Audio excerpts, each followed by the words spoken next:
Oi, boa noite, a paz do Senhor. Quem vos fala aqui é a missionária Nadir Albano.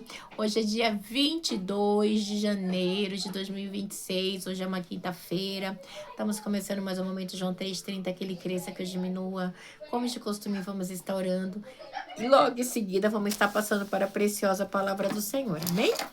Meu Deus, meu Pai, em nome de Jesus, mais uma vez eu entro na sua santa presença, Senhor, pedindo perdão pelas minhas falhas, pelos meus pecados que são inúmeros.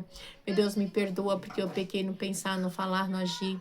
Toma minha mente, toma o meu coração, leva cativa a ti, Senhor, me sustenta, me fortalece, me capacita com a destra das suas mãos. Toma minha mente, toma o meu coração, leva cativa a ti. Abençoa meu esposo, abençoa meus filhos, abençoa minha mãe, minha irmã, abençoa aquele irmão, aquela irmã que vai estar do outro lado ouvindo a meditação dessa palavra. É o que eu te peço nessa hora, meu Deus, em nome do Pai, do Filho e do Espírito Santo de Deus. Amém, Jesus, amém. A palavra do Senhor hoje está em Esdras 5, a carta de Tetenai a Dario. Ora, o profeta Ageu e o profeta Zacarias, descendentes de Ido, profetizaram aos judeus de Judá e de Jerusalém em nome do Deus de Israel, que estava sobre eles. Meu Deus, meu Pai, em nome de Jesus, essa é sua santa e preciosa palavra no momento de João 3:30, que eu, a missionária Nadir Albano, desapareça, que Deus Pai, Deus Filho, a expressão de Deus apareça, porque o objetivo desse canal, Senhor, é simplesmente pregar a tua palavra pura e genuína como ela é, para que teu nome venha a ser glorificado, para que seu nome venha a ser exaltado. Meu Deus, não é sobre mim, é sobre ti, Senhor, é sobre a Trindade, é sobre Jesus. João 3:30 diz, João diz assim, que ele cresça, que eu diminua, né? Eu te peço, Senhor Deus, que eu diminua, que o Senhor cresça sempre. Que o Senhor possa, Senhor, ministrar, abrir a minha mente para me revelar o mistério do Evangelho. Aquele mesmo mistério que foi revelado a Paulo. Senhor, revela-se para mim também, para que eu possa ministrar a tua palavra com humildade e sabedoria, acima de tudo, em nome do Pai, do Filho e do Espírito Santo de Deus. Amém, Jesus, amém? A palavra vai dizer assim, né? Vamos lá? A carta de Tetanai a Dario. A gente viu que ontem, né? No capítulo 4, né? Os samaritanos ali, o povo ali, foi lá escrever uma carta falando mal dos judeus, né? Do povo de Jerusalém, que ele é povo confusento, que dava problema para parar a construção do templo. Mas foi algo que Deus já havia dito para Ciro, né? Que era para fazer, né? Mas eles mentiram, caluniaram, perseguiram, era algo terrível, terrível que fizeram, né? E aí hoje a gente entra aqui na carta de Tetenai a Dario. Ora, o profeta Ageu e o profeta Zacarias, né? Descendentes de Ido, tá? Descendentes de Ido, profetizaram aos judeus de Judá e de Jerusalém, judeus de Judá e Jerusalém, em nome do Deus de Israel que estava sobre eles. Então Zorobabel, filho de Seatiel, e Jesua, filho de Josadaque, começaram a reconstruir o templo de Deus em Jerusalém. Os profetas de Deus estavam com eles, né? Os profetas estavam ali na reconstrução do templo. Tetanai, governador do território oeste de Eufrates, Setor Bezonai e seus companheiros foram logo perguntar a eles quem autorizou a reconstruir este templo e estes muros. Igreja sempre tem, né? Quem autorizou reconstruir esse templo e este muro? E como se chama os homens que estão construindo este edifício, né? E aí sempre tem aquele para tentar impedir, para paralisar. E como se chama os homens que estão construindo este edifício? Mas os olhos do seu Deus estavam sobre os líderes dos judeus e eles não foram impedidos de trabalhar até que um relatório fosse enviado a Dario e dele se recebesse uma ordem oficial a respeito do assunto. Esta é uma cópia da carta que Tatanai, governador do território situado a oeste do Eufrates, Setar Bozenai e seus companheiros oficiais do oeste do Eufrates enviaram ao rei Dario. O relatório que lhe enviaram dizia o seguinte: ao rei Dario: paz e prosperidade.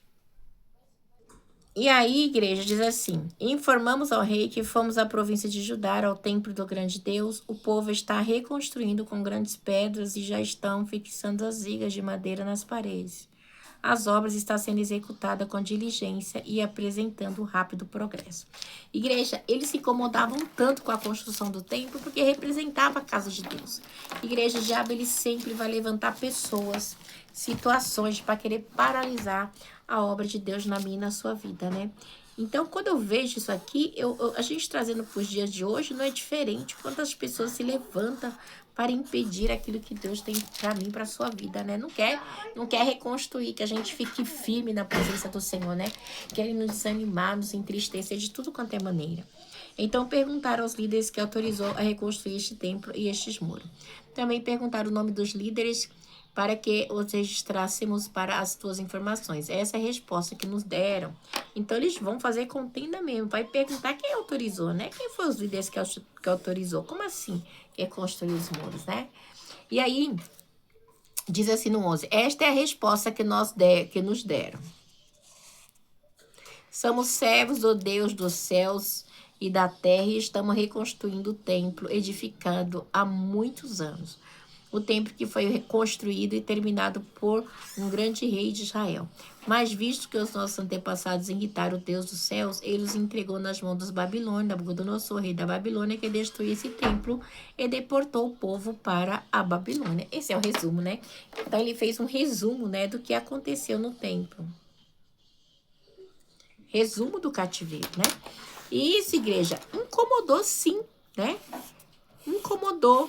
Porque eles são servos do Deus vivo, ele é o povo escolhido, ele é o povo de Israel, é o povo que Deus separou. Não é aquele povo que os invejosos falaram que era, né? Que era pessoas ruins, né?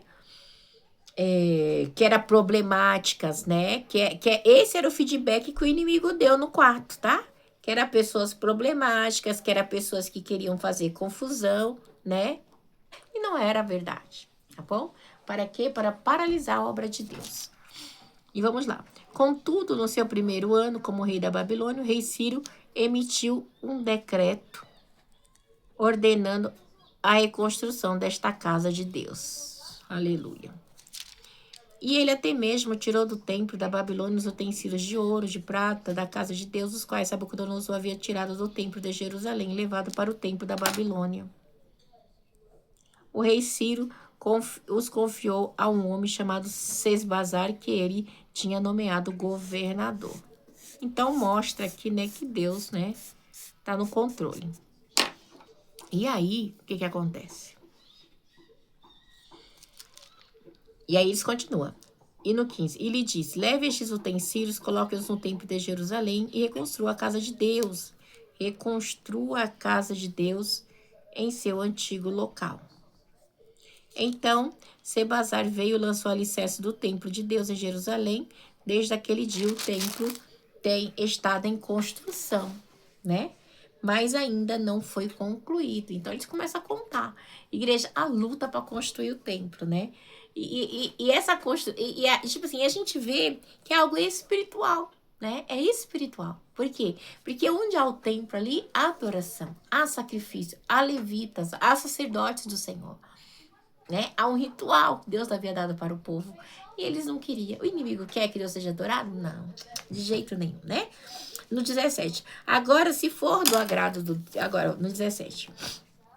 Agora, se for do agrado do rei, que se faça uma pesquisa nos arquivos reais da Babilônia para verificar se o rei Ciro de fato emitiu um decreto ordenando a reconstrução da casa de Deus em Jerusalém. Aguardamos do rei a decisão sobre o assunto. Né? Então, igreja, e era assim, igreja, era algo tão pesado que, tipo assim, que se eles não parassem, aleluia, glória a Deus, né? Eles não tinham paz, né? E nos dias de hoje, quantas pessoas querem parar a obra de Deus na minha e na sua vida? Eles não têm paz enquanto não vê você desanimada, triste, nem macumbada. Deus falou, vai que eu vou te dar, eu vou fazer. Mas a luta, a perseguição, os levantes são demais, né? Mas nessa noite, vamos prosseguir, né? Então, a gente vê que é tudo ali, ó.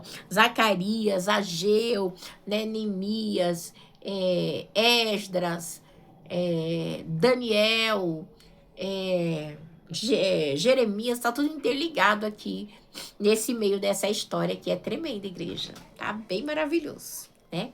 Que o Espírito Santo de Deus possa falar melhor aos vossos corações, amém? Possa abençoar vocês cada dia mais, para a honra e glória do Senhor Jesus, amém? Deus abençoe, um beijo, fica na paz, um beijo, Deus abençoe.